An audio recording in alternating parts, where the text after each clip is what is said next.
दर्शन का हम अध्ययन करते हैं, उसमें अनेक प्रकार की सिद्धियां, जिसको विभूति नाम से कहा जाता है, वर्णन मिलता है। और योग दर्शन में 4 पाद है, उसमें जो तीसरा पाद है और विभूति पाद है, उसमें विभूतियों का वर्णन है। अनेक प्रकार के विभूतियों का वर्णन है। और आज के युग में हम यदि देखें तो बड़े चमत्कार लगते हैं।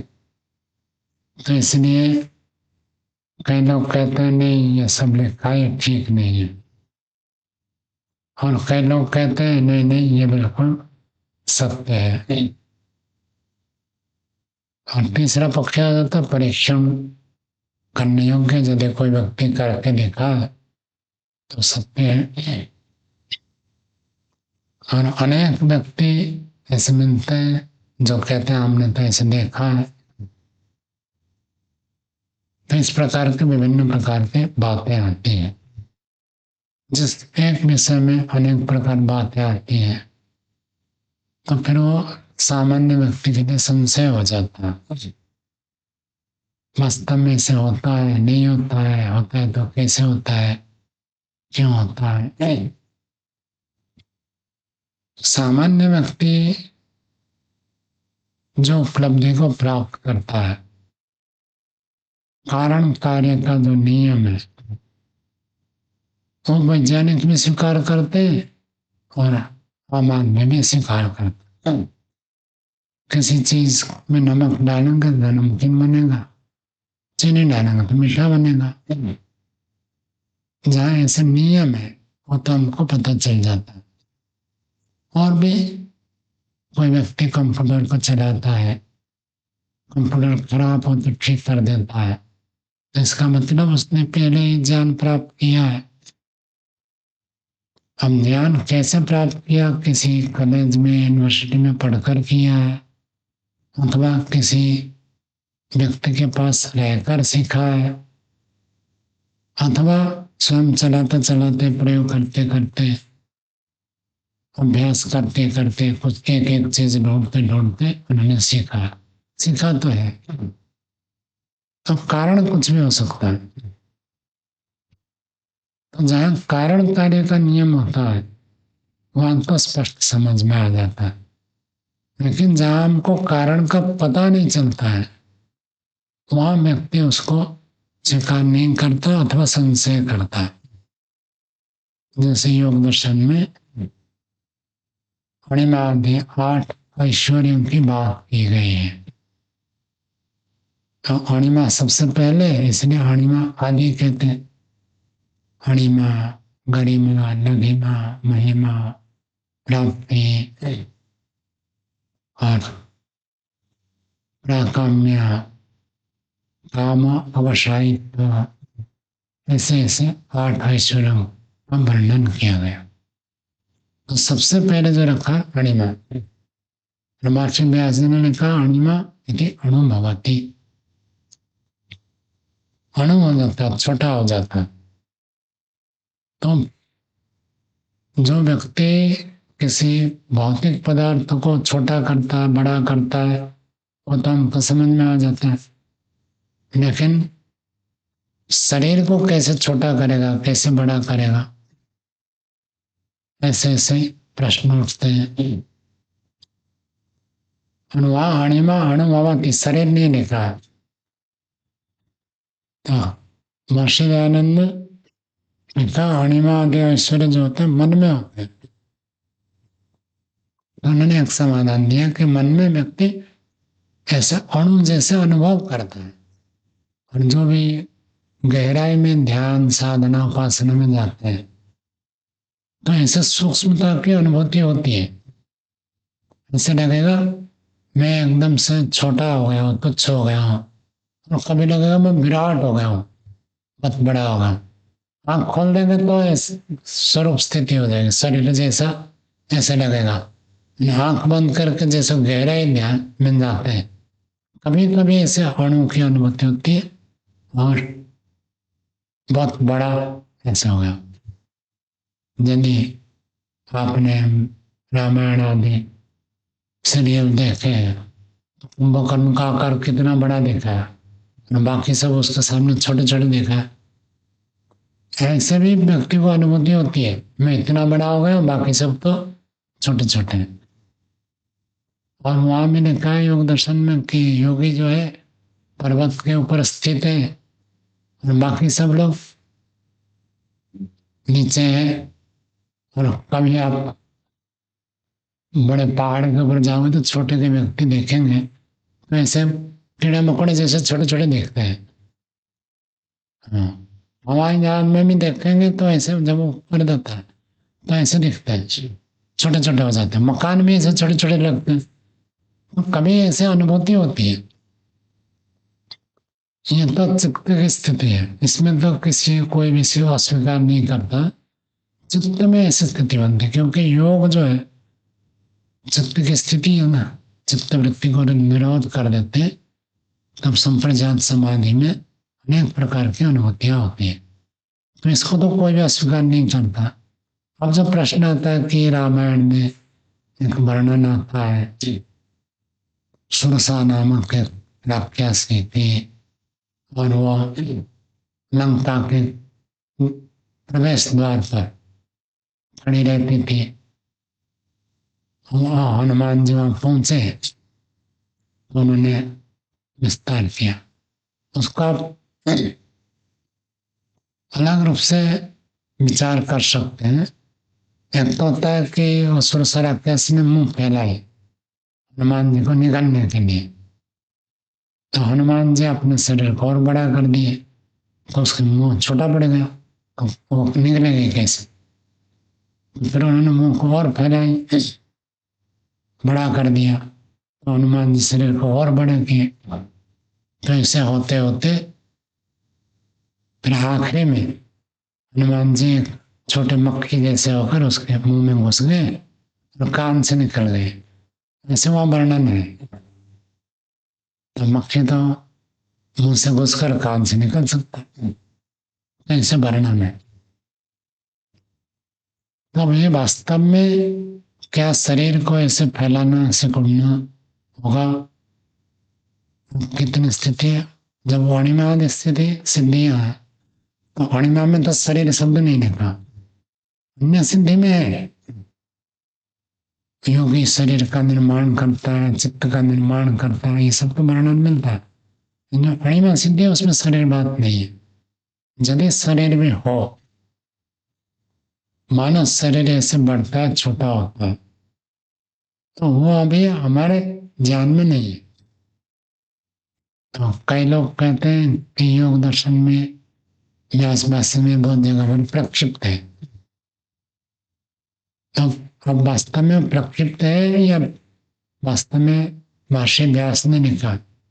महर्षि व्यास ने लिखा तो 100% सत्य है, उसमें कोई संशय नहीं है। यदि प्रक्षिप्त है, मिलावट है, तो अशुद्ध हो सकता है। यही एक बड़ा विषय बन जाता है, प्रक्षिप्त है कि नहीं। यदि उसको हम प्रक्षिप्त मानेंगे ऐसे तो 10 बातें प्रक्षिप्त कहना पड़ेगा। क्योंकि अब व्यक्ति योग की स्थिति में जाए, समाधि लगाए और जैसे वह संयम की चर्चा है, यह संयम की चर्चा ना स्थूल स्वरूप सूक्ष्म अन्य अर्थवत सामत भूत जया तो अणिमादि प्रादुर्भाव काय संपत तद्धर्मानुविघात भूत जय सिद्धि हो तब अणिमादि सिद्धि प्राप्त होती है। अब इसको प्रक्षिप्त कौन कह सकता है? मेरी जो मान्यता है, कोई व्यक्ति भूत जय सिद्धि को प्राप्त करे और अणिमा जैसे वह संयम की बात है ना, भूतों के 5 स्वरूप है, 5 में जब संयम करे तो भूतों को जीतेगा तो अणिमा सिद्धि प्राप्त होगी। अब कोई ऐसे भूत जय बनेगा, धारणा ध्यान समाधि लगाकर भूत जय बनेगा और अणिमा सिद्धि उसको प्राप्त होंगे, वो कहेगा कि ऐसे अणिमा नहीं, अणिमा का ये अर्थ है, तो ठीक है। जो व्यक्ति मन को एकाग्र नहीं कर पाता, समाधि से दूर तक संबंध नहीं है, विवेक नहीं है, वैराग्य नहीं है। वो कह देगा, लौकिक दृष्टि से कहेगा कि भाई ये तो कभी भी संभव नहीं है। नहीं, आप उस स्तर पर नहीं पहुंचे तो इसलिए आपको असंभव लगता है। इसलिए सामान्य व्यक्ति विज्ञान की दृष्टि से जो होता है उतना ही योग हो। तो योग का विशेषता क्या है, तो वैज्ञानिक भी कर देंगे। योग का एक अलग परिणाम होता है, प्रभाव होता है, फल होता है। तो हम ऐसे स्थूल दृष्टि से देखकर इसको नहीं कहते कि असंभव है। अथवा दूसरी बात है, कहते हैं मास्टर ने कहा सत्य असत्य को जानने के लिए सृष्टि क्रम है, और ये तो सृष्टि क्रम का विपरीत है। सृष्टि क्रम का विपरीत क्या हो गया, क्योंकि सृष्टि में जैसे शरीर है वैसे रहता है, ना शरीर फैलता है ना सिकुड़ता है।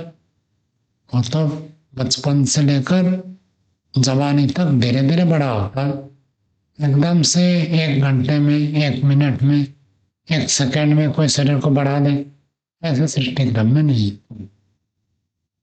इसीलिए कहते सृष्टि क्रम को विपरीत होने से वो गलत है। सृष्टि क्रम सामान्य स्थिति है। सृष्टि क्रम का इतना ही है क्या, सृष्टि क्रम में कितनी सारी बातें हम सब समझते हैं क्या। बहुत सारे लोग कहते हैं कि सांप जो है हवा से जहर को ग्रहण करता है। हवा में विषाक्त गैस होता है और सांप उसको ग्रहण करता है। तो सांप भी हमारे लिए उपकारी है। संध्या मंत्र में आता है, प्रतिचेदिक वरुणोधिपति प्रदाग को रक्षिता अन्नमी सम प्रदाग उगारता अजगर आदि सांप। सांप भी ऐसा उपकारी है। वे सृष्टि क्रम के वैज्ञानिक परीक्षण करेंगे, देखेंगे नहीं देखेंगे, ये तो चलो मानव परीक्षण से पता चल गया। बहुत सारी चीजें हमको पता भी तो नहीं है। तो योगी सामान्य सृष्टि क्रम के अंतर्गत आएगा ऐसा नहीं। योगी तो सामान्य सृष्टि क्रम से बाहर है, वो भी सृष्टि क्रम है। सृष्टि क्रम क्या है, जो भी व्यक्ति योग समाधि लगाएगा, सृष्टि का ये क्रम है, सृष्टि का ये नियम है, उसको ये उपलब्धि होगी। ये कोई चमत्कार जादू टोना वो भी नहीं है। चमत्कार जादू, जादूगर जो जादू देखा था वो भी तो सृष्टि क्रम का अंतर्गत है। बिना सृष्टि नियम के वो ऐसे थोड़ी कर सकता। वहां भी कोई नियम काम करता है, हमको पता नहीं है, इसलिए हमको लगता है ये तो रुमाल लिया, हमको कबूतर बना लिया। हमारे लिए वो सृष्टि क्रम का विपरीत है। वो जानता है कि कैसे क्या बनता है, टेक्निक कैसा। एक होता है हाथ सफाई, दूसरा होता है केमिकल का प्रयोग, विज्ञान का प्रयोग। दो ही तो है, और क्या, तीसरा क्या। ऐसे हाथ ऐसे झड़काते और उसमें भभूति निकलता, टेक्निक है और क्या। वहां पर रोजन में एक जादूगर आया था दिखाने के लिए, और थैले के अंदर का हाथ डालो, देखो, और थैले को पूरा उल्टा कर दिया, इनको थैले में कुछ नहीं है। फिर वो हाथ डाला और 100 रुपए का नोट निकाला। फिर उसको कहे एक तो निकाल दे, दूसरा निकाला, दूसरा निकाला, फिर 2 ही था और नहीं था, और तीसरा निकाला, चौथा निकाला। लोग कहते जाते थे और निकालता जाता था। लोग कहे और नहीं निकलेगा, तब निकाल कर दिखाया। वो तो सिखाने के लिए आया था। कहा देखो ये जो थैला, इसके अंदर एक जेब है, थैला का तो उल्टा कर दिया, यहाँ जेब में, जेब के अंदर रुपये रखा है। बहुत सारे जादू उन्होंने सिखाया। जो सुबह होता है ना, बोरी को सिलाई करते हैं, सुबह जेब में गाड़ देते हैं, दिखाया उन्होंने, और श्रोताओं के पास, दर्शकों के पास भेज दिया, देखो ये टूटा फूटा नहीं है, मजबूत है, ठीक है, सबने देखा। और उन्हीं के आदमी वहां बैठे रहते हैं, देखो ये ठीक है ना, सुबह तोड़ तो नहीं सकते ना, देखा कोई भी तोड़ नहीं पाया, मजबूत है, स्टील का होता है, तोड़ेंगे कैसे। तोड़ नहीं पाया, कहता को मैं इसको भी जीभ में डाल दूंगा। तो एक व्यक्ति, उन्हीं का भी दो व्यक्ति थे, आखिरी में वो लिया हाथ में चेक करने के लिए, और लेकर उसके ऊपर फेंक दिया। हाँ, जीभ में कैसे निकाल दोगे तुम, असंभव है, ऐसे कहा। और फेंक दिया तो नीचे गिर गया। नीचे गिर गया तो कहा अब देखो नीचे गिरा, जीभ में डालूंगा, धोना तो पड़ेगा, पानी के बाल्टी में डालो। पानी से बाल्टी दूसरे ने खाला, और दूसरे ने खाया क्या है, और उसको ऐसे पकड़ा और ऐसे जीभ में डाला, धीरे धीरे धीरे धीरे खसते खसते, फिर आखिर में जीभ ऐसे यूं करके देखा, नीचे से घुसा हुआ, ऊपर से निकला हुआ, प्रत्यक्ष। तो उसको क्या किया, वो जो दूसरा सुबह उठा है उसका ऐसे यू शेप रखा हुआ, नीचे से एक भाग है और ऊपर का एक भाग है, बीच में यू शेप में है, और यू शेप वाला जो है जीभ में घुस जाता है ऐसे। तो आप दूर से देखेंगे, आपको इतने दूर तो बैठेंगे ना, आपको दिखेगा ही नहीं कि उसमें कि जीभ के ऊपर चिपका हुआ, इतना पतला होता है। और कलर भी ऐसे रखते हैं, जीभ के कलर से मैच हो जाए तो डालना, और जीभ फैलाकर दिखा, देखो मैंने जीभ के अंदर डाल दिया। अब हमारे लिए क्या है, सृष्टि क्रम के विपरीत है, नो सृष्टि क्रम के विपरीत नहीं है। जीभ में तो चिपका हुआ, सृष्टि क्रम में है, हम नहीं जानते। ऐसे ही योगी को जो उपलब्धि होती है, सिद्धि होती है, वो सृष्टि क्रम के विपरीत नहीं है, सृष्टि क्रम का अनुकूल है। योग समाधि से ये आपको प्राप्त होगा, ये भी सृष्टि का नियम है। जैसे जादूगर ने अलग अलग जादू दिखाया, वो सृष्टि नियम के विपरीत नहीं है, सृष्टि नियम का अनुकूल है। तो योगी समाधि में ऐसी ऐसी सिद्धियों को प्राप्त कर सकता, वो नियम है। इसलिए कौन सा गलत है कौन सा सही है, ये आम आदमी निर्णय नहीं कर सकता, वैज्ञानिक निर्णय नहीं कर सकता। योगी व्यक्ति समाधि लगाकर संयम करेगा, वो कहेगा नहीं ये नहीं होता, ये होता है, वो कैसे। मैं तो ऐसे मानता हूँ जो जो व्यास जी ने लिखा है वो सब सही है, उसमें कोई गलती नहीं है, सारे सिद्धियां संभव है। अब परीक्षण करके देखो, समाधि लग जाए, संयम करे, धारणा ध्यान समाधि, और उस विषय में जाए ना हो तब आप कह सकते गलत है। बिना वहां पहुंचे आप कह दोगे वो गलत है, मैं इसको नहीं मानता। अंगूर खट्टे होते हैं, सुना है ना, अंगूर तक पहुंचे नहीं आप, बिना नहीं तो कह दो अंगूर तो खट्टा है। अरे ऐसे लोगों को देखा, ध्यान समाधि किसी की नहीं लगती है, ब्रह्मचारी भी बहुत कहते हैं, ये तो सब कहने की बात है। मन कैसे स्थिर हो जाएगा, एक वृत्ति निरोध कैसे हो जाएगा, मन ऐसे ही बना, उस व्यक्ति के लिए क्या है, मन की वृत्ति रुक जाना उसके लिए सृष्टि क्रम के विपरीत है। लेकिन योगी व्यक्ति मन को रोक सकता है ना, हम ये नियम है, सृष्टि का नियम ऐसे हो। प्रवचन में इसमें कि जो व्यक्ति योग के मार्ग में आकर कोशिश करते हैं कि आत्मा परमात्मा हाथ में नहीं लगता, समाधि करके, तो वो अंत में इसमें सबको प्रमाण पर भी भ्रांति हो जाता है। हाँ तो होगा ना, तो सामान्य यही कहता, सृष्टि नियम के विपरीत लगेगा जब आप प्रयोग नहीं करेंगे। जो जिस विद्या को जानता है वही तो है। आप आज से 500 साल पहले कोई सोच सकता क्या कि हवाई जहाज में चंद्रमा में कोई जा सकता है, असंभव है। 500 साल के बाद छोड़िए, 60-70 साल पहले कोई सोच सकता है कि यहाँ बैठे बैठे अमेरिका में 1 सेकंड में बात कर सकते हैं। उस समय क्या था, ये सृष्टि नियम के विपरीत। आज क्या है, सृष्टि नियम के विपरीत है क्या, यहाँ में सृष्टि का नियम काम कर रहा, तरंगे जा रहे आ रही है, नहीं जानते तो आपके लिए सृष्टि नियम का विपरीत है। जो व्यक्ति इस विद्या को जानता है, विकसित करता है, समझता है, उसके लिए सृष्टि नियम का अनुकूल है। ऐसे योग की सिद्धियां सृष्टि नियम के विपरीत नहीं है। हम इसकी एक दूसरी व्याख्या करते हैं। हनुमान जी ने जब लंका के